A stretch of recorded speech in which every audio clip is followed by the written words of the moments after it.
سبحان اللہ سبحان اللہ. اللہ ہمارے حاجی امین سانگڑ سے اللہ ان کو بھی مدینے کی حاضری نصیب فرمائے اور ان کے صدقے ہم سب کو بھی بعد اب حاضری اللہ نصیب فرمائے. آگے بڑھتے ہیں مدنی چینل کے ناظرین، اور آپ کو ایک اینیمیٹڈ سٹوری دکھانے جا رہے ہیں بچوں کے لیے اور بڑوں کے لیے بھی پیغام ہے. آئیے دیکھیے. کنیز فاطمہ اچھی بچی، کنیز فاطمہ اچھی بچی ہے، کیا کروں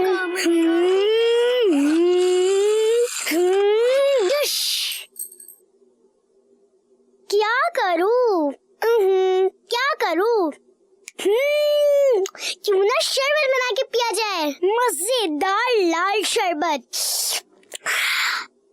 بسم اللہ الرحمن الرحیم.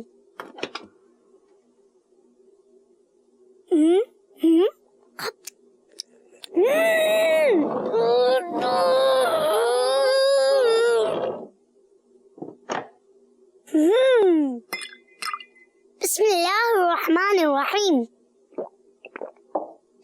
ٹھنڈا ٹھنڈا میٹھا میٹھا، مزہ آ گیا بھائی، مزہ آ گیا. باجی نے ایک بار کیا کہا تھا مجھ سے؟ اللہ کے آخری نبی صلی اللہ علیہ وآلہ وسلم نے فرمایا، بندہ مومن نہیں ہوتا جب تک دوسروں کے لیے وہ پسند نہ کرے جو اپنے لیے پسند کرتا ہے. کیوں نہ ایک گلاس شربت باجی کے لیے بھی بنا دوں.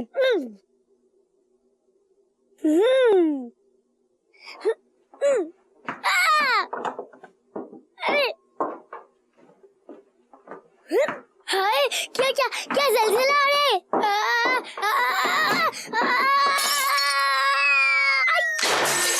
یا اللہ خیر. چوٹ تو نہیں لگی؟ لگی ہے چوٹ. آپ بھی نا کوئی بچی گرے تو اسے چوٹ بھی نہیں لگے گی. لیکن گلاس کیسے ٹوٹا؟ بھائی گلاس میرا ہاتھ سے چھوٹا اور ٹوٹ گیا.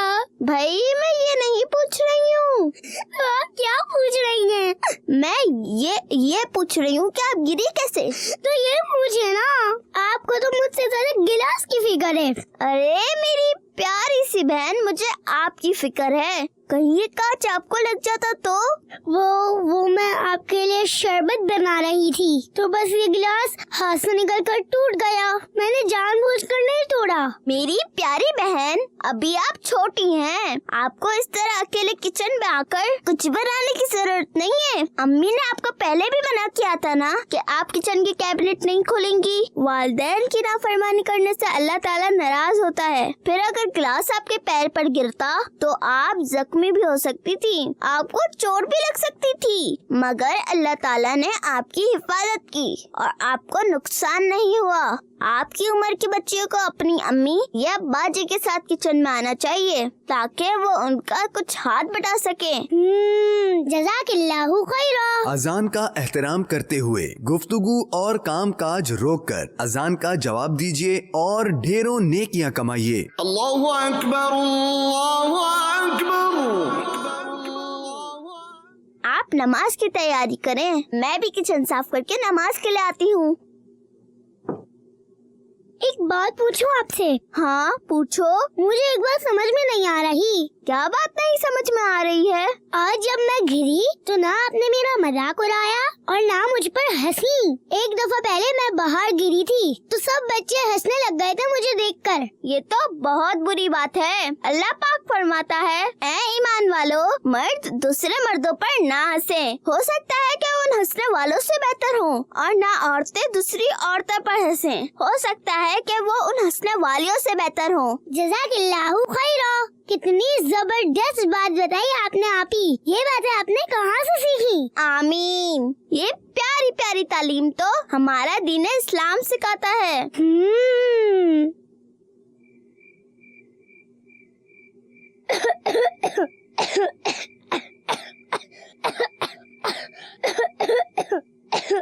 لائکا لو پانی پی لو. آپ کو اچانک اتنی کھانسی کیوں ہونے لگی؟ ارے آپ کو تو تیز بخار ہو رہا ہے. پتہ نہیں کیسے کھانسی اور بخار ہو گیا. میں بتاتی ہوں آپ کو کہ یہ بخار اور کھانسی کیسے ہونے لگی. جب آپ اس چینج ہوتے ہوئے موسم میں اتنے تیز ٹھنڈے پانی میں شربت بنا کر پیئیں گی تو یہ سب تو ہوگا. اللہ کے آخری نبی صلی اللہ علیہ وآلہ وسلم نے ارشاد فرمایا، صحت کو بیماری سے پہلے غنیمت جانو۔ پیارے بچوں، ہمیں بھی چینج ہوتے ہوئے موسم میں کھانے پینے میں احتیاط کرنی چاہیے تاکہ ہم صحت مند رہ سکیں۔ کنیز فاطمہ، اچھی اچھی کنیز فاطمہ۔ واہ بھائی واہ، ماشاء اللہ، کیا زبردست سٹوری بھی ہے، اور اس میں کتنا پیارا ایک پیغام بھی ہے ماشاء اللہ بچوں کے لیے، اور بڑوں کو بھی چاہیے کہ وہ بھی خیال رکھیں، اور چھوٹے بچے ہیں تو ان کو برائے کرم ساکس جو ہے وہ پہنا کر کے رکھیں۔ بچوں کو ٹھنڈ لگ جاتی ہے، پھر ان کے گلے خراب ہو جاتے ہیں، پھر ان کو بخار ہو جاتا ہے، اور اگر بخار بگڑ جائے تو پھر فٹس جو ہے جھٹکے آنا بھی شروع ہو جاتے ہیں، اس طرح بھی ہوتا ہے، اور یہ پھر بڑا ایک گمبھیر معاملہ جو ہے بن جاتا ہے، پھر نمونیا ہو جاتا ہے، بعض اگر پھر ڈبل نمونیا ہو جاتا ہے اور بچہ جو ہے وہ آئی سی یو میں چلا جاتا ہے۔ یہ بعض اوقات احتیاطی تدابیر نہ اختیار کرنے کے اعتبار سے بھی پرابلمز جو ہیں وہ ہو جاتے ہیں، تو برائے کرم بچوں کو جو ہے وہ ساکس وغیرہ جرابیں پہنا کر کے رکھیں، اور اگر بچے کی جرابیں گیلی ہو گئی ہیں تو برائے کرم ان کو چینج بھی کر دیں۔ تو بچوں کی ایکسٹرا کیئر کرنے کا موسم ہے یہ سردی کا موسم۔ تو اس کے علاوہ بچے ہیں، اگر چھوٹے بچے ہیں تو ان کو اگر آپ دھو رہے ہیں، بچے نے پوٹی وغیرہ کر دی، اب اس کو دھو رہے ہیں تو پانی کا خیال کر لیں، کیونکہ بعض اوقات پانی بہت سخت ٹھنڈا ہوتا ہے، بالخصوص جو پائپ میں پانی ہوتا ہے، پائپ کو چونکہ ہوا لگ رہی ہوتی ہے تو وہ پانی کی ٹھنڈک میں جو ہے وہ اضافہ ہو جاتا ہے، تو اتنے سخت ٹھنڈے پانی سے اگر بچے کو دھوئیں گے یا نہلائیں گے تو پھر اس سے بچہ جو ہے شریر بیمار بھی ہو سکتا ہے، پرابلمز ہو سکتی ہیں۔ تو گرم پانی ممکنہ صورت میں استعمال کیا جائے، گیزر گھر میں نہیں بھی ہے تو پانی چولہے پر بھی گرم کیا جا سکتا ہے، کوئی ایسی حرج والی بات نہیں ہے، اور جن کے ہاں گیس نہیں ہے تو وہاں ایندھن لکڑیاں بھی استعمال کی جاتی ہیں۔ انٹیریئر پنجاب کے اندر جو ہے وہ بورا بھی استعمال کیا جاتا ہے جی، اور اس کے علاوہ جو دیگر فیول ہے اس کو بھی بہرحال استعمال جو ہے وہ کیا جاتا ہے۔ تو اچھے انداز میں جو ہے ان چیزوں کو خیال رکھیں گے تو بچوں کو بھی ایک عافیت ملے گی، اور خرچہ بھی نہیں ہوگا انشاءاللہ، اور تکلیف بھی نہیں ہوگی۔ بچے بیمار ہوتے ہیں تو پھر خرچہ بھی دھڑا دھڑ ہو رہا ہوتا ہے۔ اللہ بچائے، عافیت سے اللہ ہمیں نوازے، اور آزمائش سے اللہ ہمیں بچائے۔ بچوں کی آزمائش یہ بڑی سیریس آزمائش ہوتی ہے، اور پھر بعض اوقات بندے کو کچھ نظر بھی نہیں آ رہا ہوتا، اور زیادہ پرابلم مزید اس وقت بڑھ جاتی ہے کہ جب جیب میں بھی کچھ نہ ہو۔ تو اللہ تعالیٰ ہم سب پر اپنا فضل فرمائے، ہم سب کے جو بچے جن کے بچے بیمار ہیں اللہ ان کے بچوں کو صحت عطا فرمائے، تندرستی عطا فرمائے، اللہ اولاد کے دکھوں سے، اولاد کے غم سے محفوظ فرمائے۔ ان لوگوں کی طرح نہ ہونا، یہ آج کے ہمارے پروگرام کا موضوع ہے، اور ہمیں اس اعتبار سے قرآن کریم کی آیات بھی اور پھر دیگر جو ہے وہ حوالوں سے بھی ہم اس عنوان کو لے کر کے چل رہے ہیں۔ تو خالد بھائی، قرآن کریم میں وَلَا تَكُونَنَّ مِنَ الْمُشْرِكِينَ یہ بھی بیان کیا گیا ہے کہ کوئی بھی ایسا کام نہیں کرنا کہ جو تمہیں اللہ تبارک و تعالیٰ کی وحدانیت کی حد سے جو ہے وہ پار لے جائے، یعنی کوئی ایسا کام نہیں کرنا کہ جو شرک کی دلدل میں جو ہے وہ لے کر کے چلا جائے۔ میں چاہوں گا اس پر بھی آپ کچھ روشنی ڈالیں۔ اللہ رب العالمین جل وعلا کو اس کی ذات و صفات کے ساتھ اس کو ماننا، تسلیم کرنا یہ ضروری ہے۔ اللہ تبارک و تعالیٰ اپنی ذات میں واحد ہے۔ جی، قل هو اللہ احد اللہ الصمد لم یلد ولم یولد ولم یکن لہ کفوا احد۔ ایسی واضح آیات ہیں اس مبارک سورت کی جو اللہ تبارک و تعالیٰ کی ذات و صفات کے بارے میں بندے کو بتاتی ہیں کہ وہ اپنی ذات میں یکتا ہے، تنہا ہے، اکیلا ہے۔ لم یلد ولم یولد، نہ اس کی کوئی اولاد ہے نہ وہ کسی کی اولاد ہے۔ ولم یکن لہ کفوا احد، اور جو آیت کریمہ درمیان میں رہی اللہ الصمد، تو ہماری عبادات سے ہم اس کو تسلیم کریں نہ کریں، ہم مانیں گے تو اکیلا ہوگا، نہیں مانیں گے تو نہیں ہوگا، ایسا کچھ نہیں ہے۔ ہم اللہ تبارک و تعالیٰ سے محبت کریں اور جو اس کے احکامات ہیں ان کو تسلیم کریں۔ شرک اللہ تبارک و تعالیٰ کی عبادات میں یا اس کی ذات میں کسی کو شریک ماننا، اس کا برابر ٹھہرانا، یا نعوذ باللہ من ذالک یہ عقیدہ رکھنا کہ کوئی اس جیسا ممکن ہے یا موجود ہے، یہ سب کا سب غلط ہے اور باطل ہے، یہ نہیں ہونا چاہیے۔ یا پھر اس کے علاوہ کوئی اور عبادت کے لائق ہے، یہ بھی شرک ہی ہے۔ بالکل، اللہ تبارک و تعالیٰ ہی عبادت کے لائق ہے، اور عبادت محض اس ہی کی ہو سکتی ہے، اسی پر حصار ہے اور اسی کی ذات پر انحصار بھی ہے۔ اللہ تبارک و تعالیٰ رب العالمین ہے، ہمارا تمام عالم ہے، اور سب کا رب جو ہے وہ رب ایک ہی ہے. یہاں جب علماء اس آیت کریمہ کو بیان کرتے ہیں الحمدللہ رب العالمین، تو کہتے ہیں کہ عالمین کی بھی تمام اجناس اللہ تبارک و تعالیٰ نے العالمین میں بیان فرمائی، اور تعریف کی بھی جتنی جنسیں ہیں، جس طرح سے تعریف ہو سکتی ہے، ان تمام کو شامل فرما کر رب واحد ذکر کیا ہے. اور یہ دلیل ہے کہ اللہ ایک ہی ہے، ان کا رب وہ ایک ہی ہے، اور وہی رب ہے تو عبادت صرف رب ہی کی ہوتی ہے، رب کے علاوہ کسی اور کی عبادت نہیں ہوتی. اور پھر اللہ تبارک و تعالیٰ نے جو ارشاد فرمایا اس میں سے یہ بھی ہے، فرمایا ان الشرک لظلم عظیم. اللہ تبارک و تعالیٰ کے ساتھ کسی کو شریک ٹھہرانا، برابر ٹھہرانا، اس کی خدائی میں کسی کو اس کے برابر یا اس کا مددگار قرار دینا، نعوذ باللہ من ذالک، یہ بالکل غلط اور قرآن و سنت کی روح سے باطل ہے اور اسلامی نظریہ نہیں ہے. جو اس نظریے کو اپناتا ہے یا طریقہ کار کو یا اس کو درست سمجھتا ہے، وہ اسلامی طریقے پر بھی نہیں ہے. جی بالکل. اللہ رب العالمین جل وعلا کی ذات کو اکیلا ہی تسلیم کیا جائے. اور شرک کے بارے میں یہ ارشاد فرما دیا گیا ان اللہ لا یغفر ان یشرک بہ ویغفر ما دون ذلک لمن یشاء. اللہ تبارک و تعالی شرک کو نہیں بخشے گا. اگر کوئی اس حال میں دنیا سے جاتا ہے کہ وہ اللہ تبارک و تعالی کے ساتھ کسی کو شریک بھی ٹھہراتا رہا تو وہ دین اسلام پر نہیں مرا. ومن یشرک باللہ فقد ضل ضلالا بعیدا، کہ جو اللہ تبارک و تعالی کے ساتھ کسی کو شریک ٹھہراتا ہے وہ دور کی گمراہی میں پڑا، وہ واضح گمراہی میں پڑا. یہ گمراہی ہے. اللہ تبارک و تعالی اپنی ذات کے بارے میں خود بتا رہا ہے اور اس کا ارشاد ہے لا تشرکو باللہ، اللہ تبارک و تعالی کے ساتھ کسی کو شریک مت ٹھہرا. دنیا میں بڑی پیاری بات ہے ماشاءاللہ. دنیا میں دیکھا جائے دنیاوی طور پر کیونکہ شرک جو ہے نا یہ توحید کے منافی ہے، اس کے اگینسٹ ہے، اس کا مخالف ہے. جس طرح خالد بھائی نے رہنمائی فرمائی کہ شرک کیا ہے کہ اللہ تعالیٰ کی ذات و صفات میں کسی کو جیسا سمجھنا یا اس کو مستحق عبادت سمجھنا. تو عقل بھی یہی کہتی ہے نا کہ اس پوری کائنات میں وہ ہستی ایک ہی ہونی چاہیے. ہم دنیاوی طور پر دیکھتے ہیں اگر کوئی ملک ہے اس ملک میں کیا ایٹ اے ٹائم 2 پریزیڈنٹ ہو سکتے ہیں؟ نہیں. 2 پی ایم ہو سکتے ہوں؟ ایسا نہیں ہے. اگر ہم دیگر امور میں غور کرتے چلے جائیں، ایک آفس کی مثال لیں، کسی بھی چیز کی مثال لیں جس کے پاس پاور اور اختیار سے کہا جاتا ہے، اگر آپ اس کو دیکھیں گے تو وہ اوپر جا کر وہ ایک ہی بندہ ہوگا. تو یہ ایک عقل بھی اس بات کا تقاضا کرتی ہے کہ جس نے اس پوری کائنات کو تخلیق فرمایا ہے اور اس کو ایک سسٹم کے مطابق چلا رہا ہے. کبھی ایسا نہیں ہوا کہ ایک دم سے سردی ختم ہو اور اگلے دن جو ہے گرمی شروع ہو. اس نے ایک نظام بنایا ہے، سسٹم بنایا ہے. سردیاں آتی ہیں، پھر جب جانے کا وقت آتا ہے بتدریج گریجولی آہستہ آہستہ جاتی ہیں، پھر گرمی سٹارٹ ہوتی ہے، شروع میں کم ہوتی ہے، پھر بڑھتی چلی جاتی ہے، پھر کمی کی طرف آتی ہے تو سردی آہستہ شروع ہوتی ہے. یا پھر دن اور رات کی تخلیق، یہ زمین اور اتنے بڑے آسمان کو دیکھنا کہ بغیر کہیں پلر نہیں ہے، کہیں کچھ نہیں ہے، یہ اس کا بنانا یہ اس بات کی طرف اشارہ کرتا ہے کہ وہ ایک ہی ہے، وحدہ لا شریک ہے، جیسا کوئی نہیں ہے. مثالیں بلا تشبیہ و تمثیل ہوتی ہیں. یہ بھی ایک بات میں یہاں ذکر کر دوں اور بڑی پیاری جو ہے وہ سمجھنے کی بات اللہ نصیب فرمایا لو کان فیہما آلہۃ الا اللہ لفسدتا.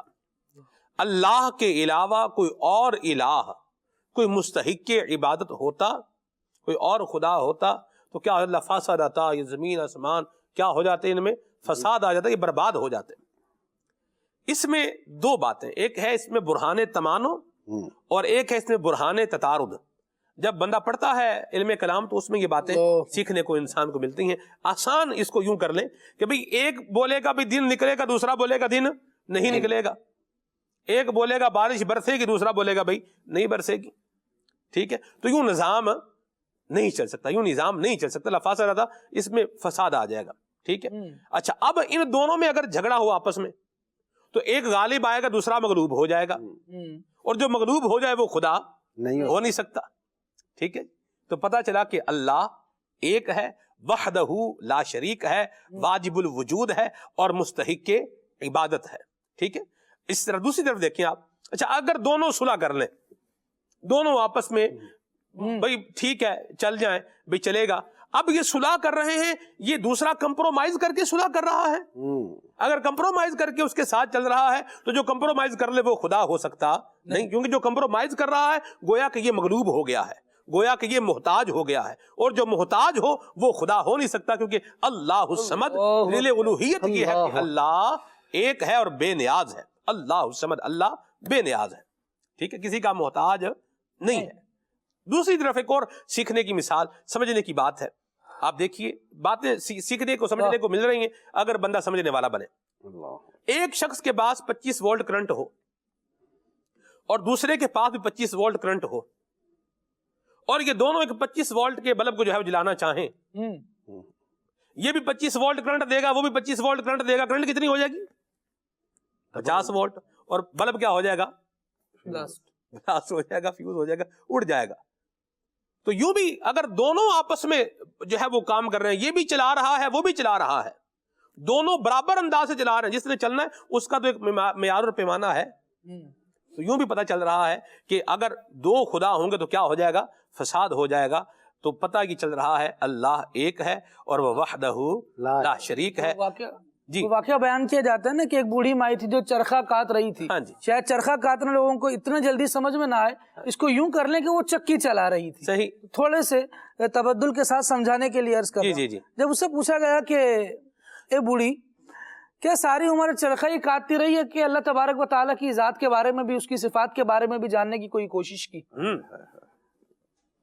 کہا میں تو ان پڑھ ہوں، گوار ہوں، مجھے کچھ زیادہ تو علم نہیں. کہا اچھا بتاؤ کہ جانتی تو ہو نا اللہ موجود ہے؟ کہتی ہاں جی اللہ موجود ہے. کیا دلیل ہے؟ کہتی میرا چرخہ، میری چکی. کہا کیوں؟ کہا دیکھو یہ ایک چکی ہے، اس کو کوئی چلائے گا تو ہی چلے گی، ایسی بات نہیں چلائے گا تو نہیں چلے گی. صحیح.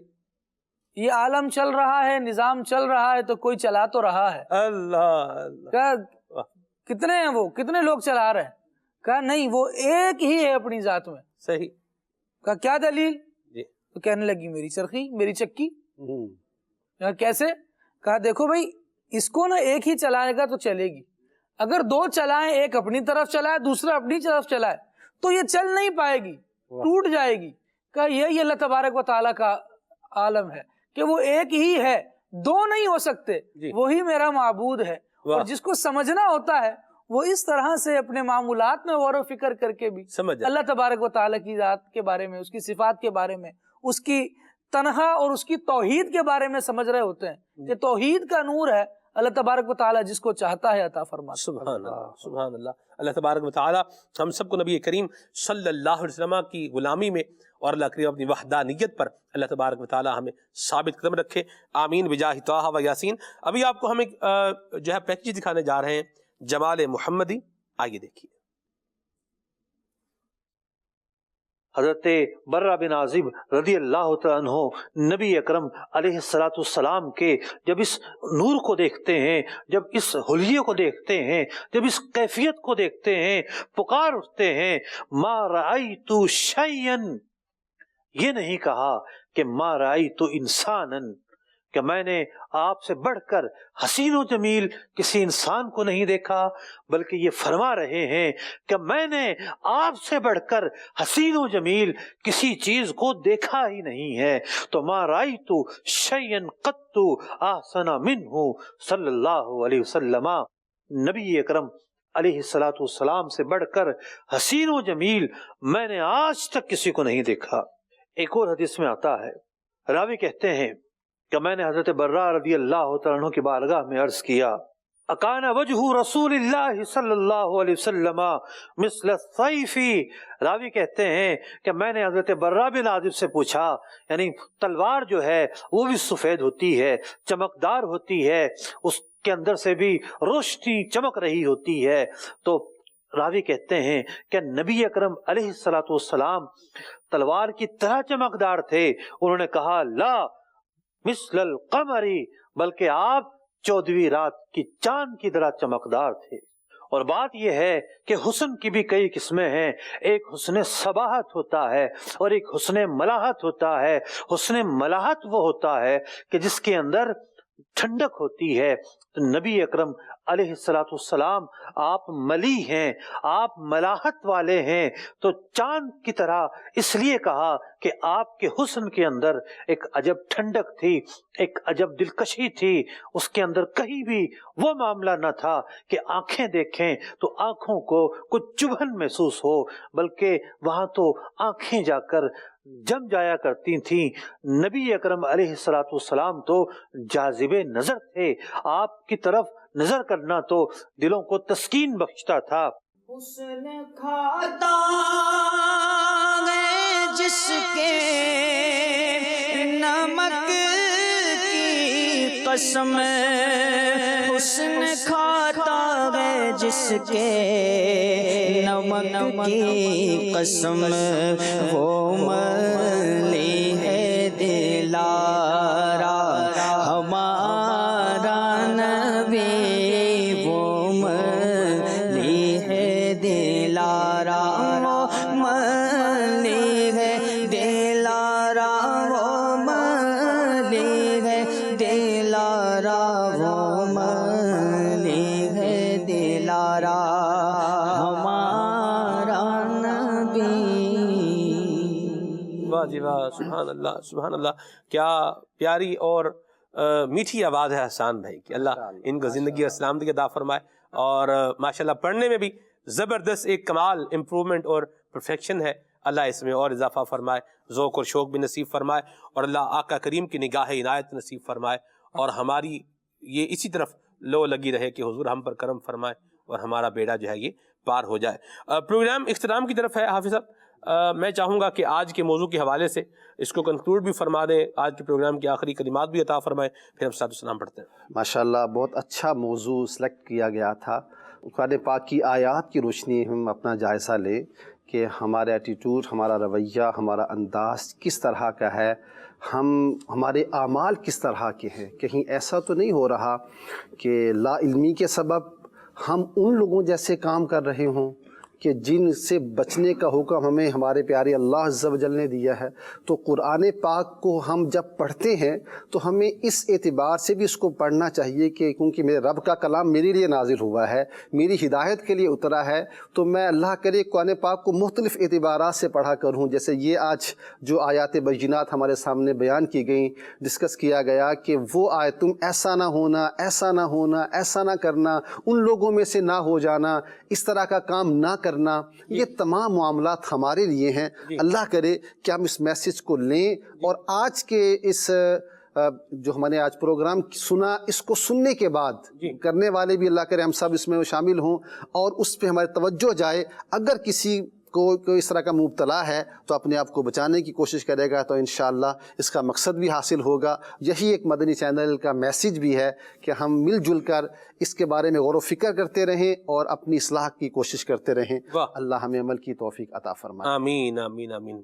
ایسا نہ کہنا، یہ بھی ہم ایک پروگرام رکھیں گے، واہ، اور یہ میں نے لیا ہے وَلَا تَقُولُوا سے، ایسے نہ کہو۔ اللہ ہمیں عمل کی توفیق عطا فرمائے، اللہ تبارک و تعالی ہمیں اپنی اطاعت گزاری کی توفیق عطا فرمائے، اللہ ہمارے ایمان کی حفاظت فرمائے، اس مدنی ماحول میں اللہ ہمیں استقامت عطا فرمائے۔ آئیے صلاۃ السلام پڑھتے ہیں۔ سبحانک اللہم وبحمدک اشہد ان لا الہ الا انت استغفرک واتوب الیک۔ کعبے کے بدروں دجا تم پہ کروڑوں درود، طیبہ کے شمس و ضحا تم پہ کروڑوں درود، کعبے کے بدروں دجا تم پہ کروڑوں درود، شافع روز جزا تم پہ کروڑوں درود، شافع روز جزا تم پہ کروڑوں درود، تم پہ کروڑوں درود، دافع جملہ بلا تم پہ کروڑوں درود، دافع جملہ بلا تم پہ کروڑوں درود، دل کرو ٹھنڈا میرا وہ کف پا چاند سا دل کر ٹھنڈا میرا، وہ کف پا چاند سا دل کرو ٹھنڈا میرا، دل کرو ٹھنڈا میرا، وہ کف پا چاند سا، وہ کف پا چاند سا، سینے پہ رکھ دو ذرا تم پہ کروڑوں درود، سینے پہ رکھ دو ذرا تم پہ کروڑوں درود، ذات ہوئی انتخاب وصف ہوئے لاجواب، ذات ہوئی انتخاب وصف ہوئے لاجواب، ذات ہوئی انتخاب وصف ہوئے لاجواب، وصف ہوئے لاجواب، نام ہوا مصطفیٰ تم پہ کروڑوں درود، نام ہوا مصطفیٰ تم پہ کروڑوں درود، آنکھ عطا کیجئے اس میں ضیا دیجئے، آنکھ عطا کیجئے اس میں ضیا دیجئے، آنکھ عطا کیجئے، آنکھ عطا کیجئے اس میں ضیا دیجئے، اس میں ضیا دیجئے، جلوہ قریب آ گیا تم پہ کروڑوں درود، جلوہ قریب آ گیا تم پہ کروڑوں درود، کام وہ لے لیجئے تم کو جو راضی کرے، کام وہ لے لیجئے تم کو جو راضی کرے، کام وہ لے لیجئے، کام وہ لے لیجئے تم کو جو راضی کرے، تم کو جو راضی کرے، ٹھیک ہو ناوے رضا تم پہ کروڑوں درود، ٹھیک ہو ناوے رضا تم پہ کروڑوں درود،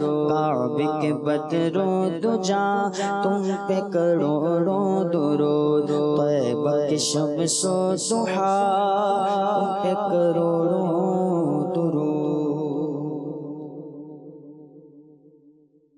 پھولوں سی مسکراتی ہو صبح، یاد نبی سے چین پاتی ہو صبح، کھلے آنکھ صلی علی کہتے کہتے، کھلے آنکھ صلی علی کہتے کہتے، کھلے آنکھ صلی علی کہتے کہتے،